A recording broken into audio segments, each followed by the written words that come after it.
கிறிஸ்துவுக்குள் பிரியமானவர்களே, ஆண்டவராகிய இயேசு கிறிஸ்துவின் நாமத்தினாலே உங்களை வாழ்த்துகிறேன். இந்த நாளிலும் கூட ஆண்டவராகிய இயேசு உங்களோடு இருக்கிறார் என்பதை நீங்கள் நிச்சயித்துக் கொள்ளுங்கள்.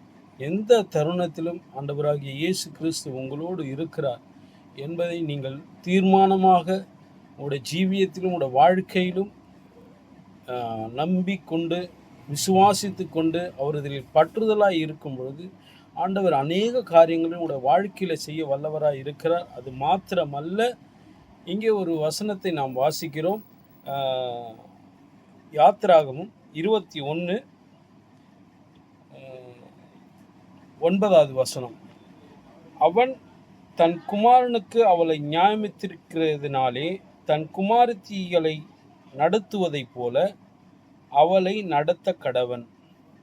இன்றைக்கு இருக்கிறதான காலகட்டத்திலே ஒரு மனைவியை ஒருவன் அடைய வேண்டும் என்றால் தன் தகப்பனிடத்திலும் தன் தாயினிடத்திலும் சென்று சொல்லி அவர்கள் போய் அந்த பெண் வீட்டாரை பார்த்து பெண் பேசி முடித்து பிறகு திருமணத்தின் காரியங்கள் எல்லாவற்றையும் நிச்சயித்து இவர்கள் வீட்டில் புது உறவினர்களோடு இவர்கள் வீட்டிலும் இது புது உறவோடும் சேர்ந்து உறவாடுகிறவர்களாக காணப்படுகிறார்கள். இப்படிப்பட்டவர்களுக்காகவே இந்த உறவு நீடித்திருக்க வேண்டும் என்பதற்காகவே ஆண்டவராக இயேசு கிறிஸ்து இந்த வார்த்தையை சொல்கிறார். ஒரு மனைவியானவள் தன் வீட்டுக்கு வரும்பொழுது, புதிதாக ஒரு பெண் தனது வீட்டுக்கு வரும்பொழுது அவளை எப்படி நடத்த வேண்டும், மாமியாரோ மாமனாரோ அந்த திருமணமான பெண்ணை எப்படியெல்லாம் நடத்த வேண்டும் என்பதை குறித்து கர்த்தராகிய தேவன் திட்டம் தெளிவுமாக சொல்லியிருக்கிறார். அதாவது அவன் தன் குமாரனுக்கு அவளை நியாயமித்திருந்தபடியினாலே தன் குமாரத்தியை நடத்துவது போல அவளை நடத்த கடவள். இன்றைக்கு அந்த காரியம் எல்லார் வீட்லேயும் பண்ணுறதில்ல.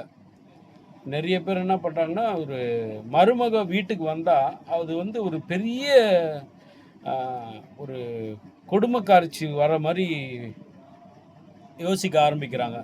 இதனால தான் அநேக குடும்பத்தில் பிரச்சனையும் அநேக குடும்பத்தில் சண்டையும் வர காரணம் இந்த ஒரு காரியத்தால் தான். ஒரு மகளை போல நேசித்தா அந்த குடும்பத்தில் சந்தோஷமும் சமாதானமும் அந்த நிலைத்திருக்குன்னு சொல்லிட்டு வேதம் திட்டம் தெளிவாக சொல்லுகிறது.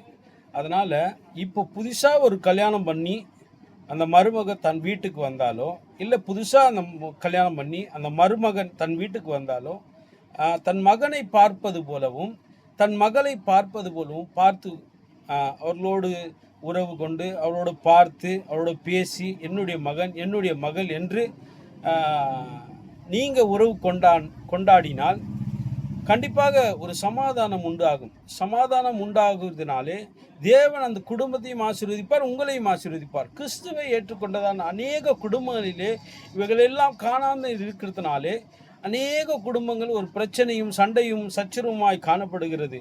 இந்த காரியங்களெல்லாம் தேவனாகிய கர்த்தர் வெறுக்கிறார்.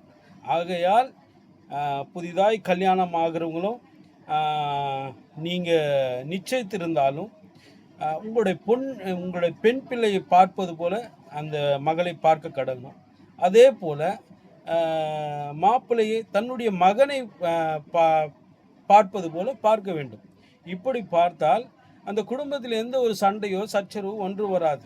இந்த காரியங்கள் எல்லாம் நாம் கீழ்ப்படிந்து நடக்கும்போது தேவனாகிய கர்த்தர் நம்மளை ஆசீர்வதிக்கிறவராய் இருக்கிறார் என்பதை நீங்கள் மறந்து விடாதீர்கள்.